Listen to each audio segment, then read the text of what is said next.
What's up, Faith and Failures family? So excited that you are here watching today. Topic 1. So I don't know if you were watching or you were paying attention. Let me move this right quick. But the Olympics has started and been seeing a lot of news, up on things. And by the way, I got my wife got me a Best Dad shirt, Best Dad Ever shirt. So it's on a t-shirt, so you know it's true. So I apologize for those of you fathers out there that thought you were one, but you are in second place. It's on a t-shirt, so it's true. I wanted to bring light. You probably already seen it, but I also want to, on this channel, I tell you every single time, whether it's about the Bible, whether it's about culture, whatever it may be, I want you to think critically and take pause. If you notice, I did not immediately, when the news story of the Olympics, we're going to touch on in just a minute, the opening, I guess you call it opening ceremonies. I don't know what it was. They have the big fluff stuff. They got the Celine Dion performed and all these big characters. We're going to get into that. They had this one piece. Now, this is this is really confusing to me.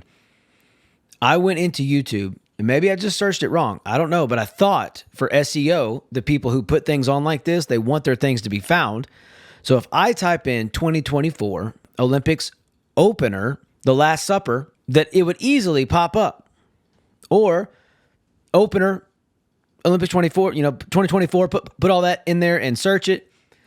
I could not find the actual video, like they didn't put it out there after it went on air. Now I can find Celine Dion. I think she has it out now. I don't know anything about it. If you like her music, if you like her, about her struggling and coming up from some health issues and then stepping out and performing. I don't know if this is the one performance that it was all about leading up to now. Very possibly they do that stuff with intention. If you see my mug, it says Mr. That's my pronoun. So I had to get that cut for this episode. All right. With all the joking aside, I saw this is so weird saying this, but it's the day we live in. Every Christian YouTuber immediately came out with what? They came out with videos talking about how they did the Last Supper. And here's me at fault right here. I even said that the Last Supper, they mocked Christianity from the pulpit this past Sunday. So in real time, today is Monday. If you're watching this later, this is Monday. Yesterday was Sunday, and it came to my mind, so I said it. And then somebody in my church, he sent me a link of somebody saying, well, this is actually what it was. So I started digging a little bit. So here's what I want us to look at.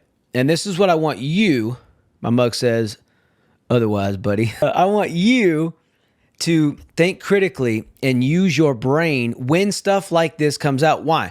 If stuff like this comes out, it usually comes out hot. It comes out and all you see is what you're looking at something.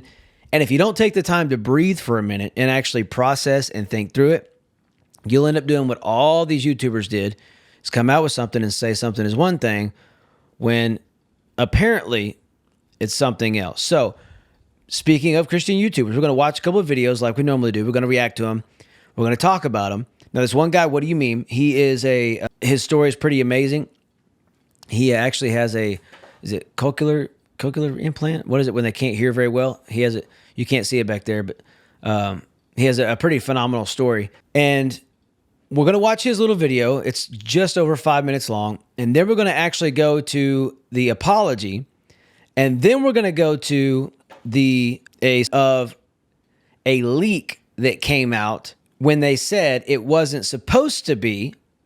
And this is from you'll see in just a second. This is from a person's actual social media I think it's the director said it wasn't supposed to be about Christianity. We apologize. We're going to look at that in just a minute, the full statement. But then you have the main person that sat in the middle with the little thing on her head and popped out like that, kind of looked like a Catholic symbol or some sort of design like that. literally came out on her own social media, her personal account, and said that it was the Last Supper. Like, titled it, had the Last Supper picture above with a picture of what they did with the drag queen stuff below. So we're going to look at that, and I want you to weigh whether it's a sleight of hand for PR, for the director to say, oh, we would never do that. Oh, no, we would never do that. Or is it quiet conditioning for believers to once again back down and say, oh, well, see, they didn't really mean it that way? Or are we focused too much on the wrong thing?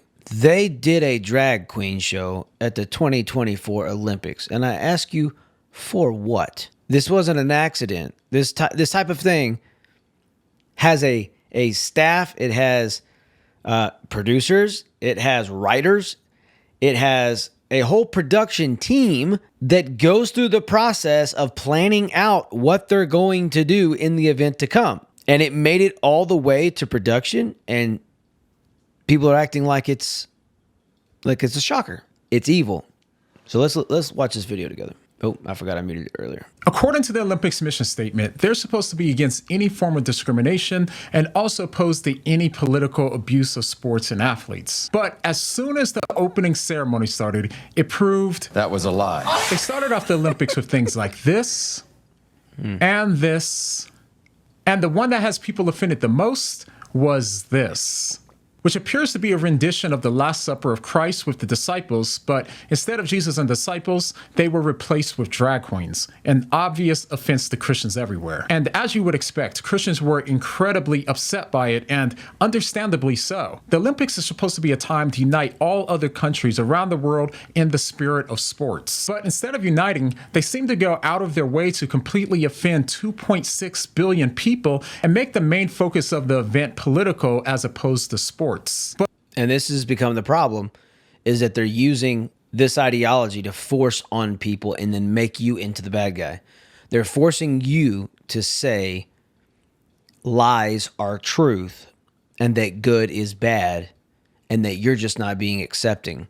And now we are the bad guy because we're standing up for what actual truth is. Truth is not a my thing. It's not a you thing. It's not a me thing.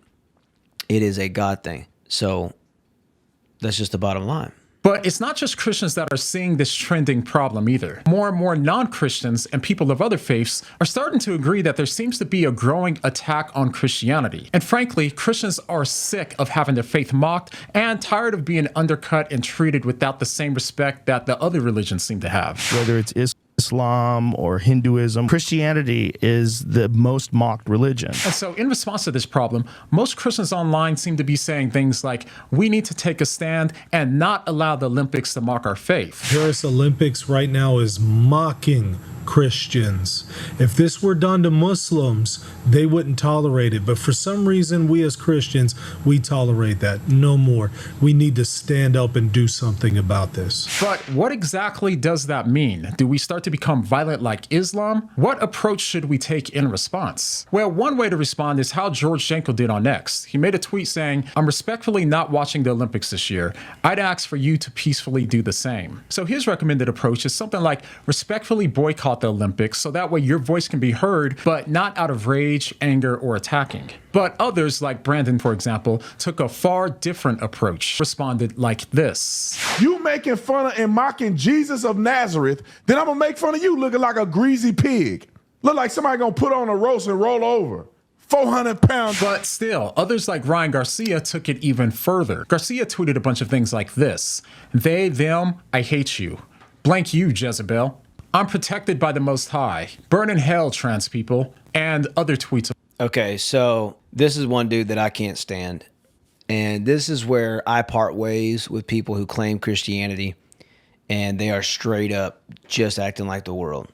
Now, I'm not saying you can't have an opinion. I'm not saying, I'm not saying that. But what I am saying is this. Chill out. You're not the all-authority God. There are so many things that, sorry, hold on. I'm having a camera issue here. It's ticking me off. Put that joker right there. All right. Sorry. my end. Like Ryan Garcia claims to be Christian, but the F word comes out of his mouth like every other breath. Now, you may have a different opinion on cursing. You may have a different philosophy or theology, whatever. I don't really care. At the end of the day, God's the judge, not me. But when you talk hateful out of your mouth, I don't really believe you know who Jesus is. Now, why do I say that? Now, I'm not saying we need to just sit back and let things happen and just let sin run rampant. That's not what I'm saying. But what I'm saying is you have to understand that these people, I apologize, I just paused on a curse word. These people are so confused and wrapped up in their sin, they don't even understand, I think, the depths of what they're doing. I know they don't. If they actually understood what they were doing, they would not be doing this because they would fear the Lord, just as we should. So, just my opinion, like, we can't be hateful and expect to win people to Christ. It's not going to work. Like, you cannot spread hate and say you love Christ. Just like when people go out with the picket fence and they got signs that say God hates fags. That's a lie from the devil. It's the same when whites or any other color of people, and nowadays it's flipped, but in some areas, not around here, we all love each other, but like racism is pretending to be better than somebody else when the fact is, bottom line, we are all created in God's image. Now, it's hard for us to say this because they're being so blatant with their sin and so like in your face, but these people, imagine the testimony they could have if they turn their lives over to God. It would be, their reach would be unstoppable. And I think that's why the devil tries to pervert them so deeply and get those roots so deep into their heart, because he knows if he can do that and he can get them so with such conviction on sin is okay, then he has them and he doesn't have to worry about that witness. Along those lines. But if we're Christians, our ultimate authority doesn't come from what people like me or them say, or even what masculine culture tells us how we should respond. The important question we should be asking is, how does the Bible tell us to respond to this sort of mockery and insults from non-Christians? One of the most direct places that I can think of in Scripture that answers this question directly is found in 1 Peter 2, where Peter tells us how we should live as Christians if we found ourselves persecuted in a non-Christian society. He says, "Live such good lives among the pagans that, though they accuse you of doing wrong, they may see your good deeds and glorify God on the day he visits. To this you are called, because Christ suffered for you, leaving you an example that you should follow in his steps. When they hurled their insults at him, he did not retaliate. When he suffered, he made no threats. Instead, he entrusted himself to him who judges justly." So although I can resonate with the frustration that those like him have when it comes to things like this, when he justifies responding to insults with insults, we know that that isn't the way that we're commanded to respond. As Paul says in Romans 12, and as Peter says in the next chapter, we shouldn't repay insult for insult or evil with evil. We need to emulate Christ, who didn't repay insult for insult and instead trusted God to judge justly. So does this mean that we shouldn't be angry?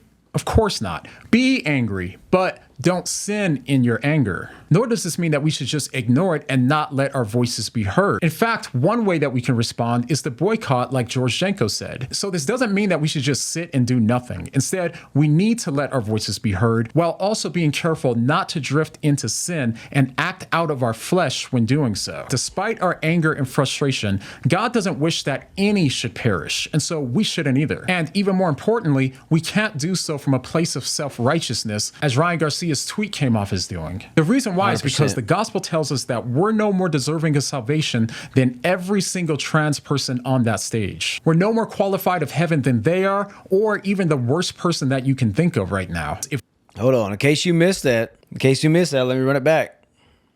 No more qualified of heaven than they are, or even the worst person that you can think of right now. If we've ever broken one of God's laws, then it's as if we've broken the entire law and committed every evil act that they have. Yep. So we're not saved because we're good people. The only reason that we're saved is not because of how good or moral that we are, but instead it's only because of how good Christ is. So if I know that I'm so incapable of living a good enough life that Christ had to die for me instead in my place, if I know that the only reason that I'm saved is because Christ Christ had to offer me his life as a free and undeserved gift, then how could I possibly look down on others and claim that they deserve hell and suggest that I don't? I can't, because my filthy sin deserves hell just as much as theirs does. So we need to remember that we can only be saved because Christ is good. Amen. And we aren't. So we have no right to feel any less deserving of hell than anyone else, including everybody on stage that day. Now, that's hard. That's hard to swallow, okay? Because we want to feel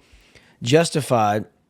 And this is one of the biggest things I preach at my church, is that like Christians are very good, just like the Pharisees were, to point out other people's mistakes, other people's problems, to make them feel better than their own. Faith and Failures Podcast.